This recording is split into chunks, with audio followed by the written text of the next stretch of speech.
Stop Thief. Thomas stood at Farquhar, the top station of his branch line. He had run round Annie and Clarabel after the morning journey and was enjoying a short rest before the run back down the valley. His driver and fireman stood beside his cab talking to the guard who'd brought startling news. "Did you know that the station master was burgled last night?" he was asking. Thomas's driver shook his head. "You don't say," he exclaimed.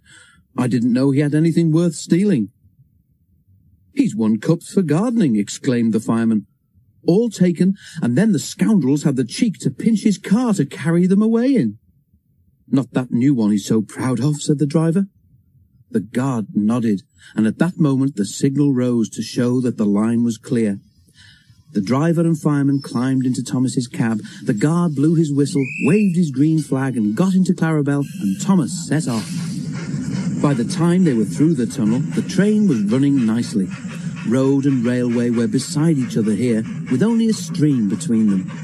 Thomas remembered his race with Bertie the bus. He'd only won because he could go through the hill, while Bertie had to go over it. A flash of colour on the road ahead caught his eye. He tried to go faster to look more closely. "Steady, Thomas," said his driver. "There's plenty of time." "Can't we get closer to that car?" panted Thomas. "It looks like station masters to me." "Lots of cars look like that," laughed the driver, but he opened the regulator and they began to draw level. There were two men in the car. They waved when they saw Thomas and tried to go faster. "That's the car all right, Thomas," said the fireman, "and those two must be the thieves. But we can't stop them, and they'll be gone long before the next station." "We need pencil, paper, and something to put a note in," said the driver. "We'll throw a message out at the next signal box." Quickly, he wrote the note, and they put it in the fireman's empty lunch tin. Then, drawing ahead of the car, Thomas whistled to attract the signalman's attention.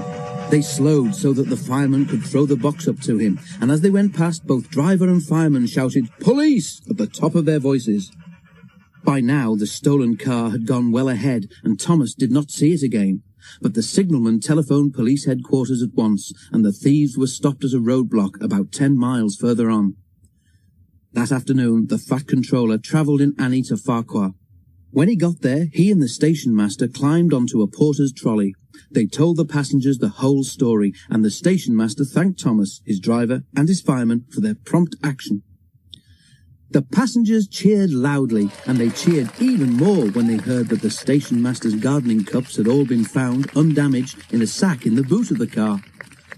"A long time ago," said the fat controller, holding up his hand for silence, "Thomas showed how valuable he is to the smooth running of my railway. I am sure you will all agree that today he has once again proved himself to be a really useful engine."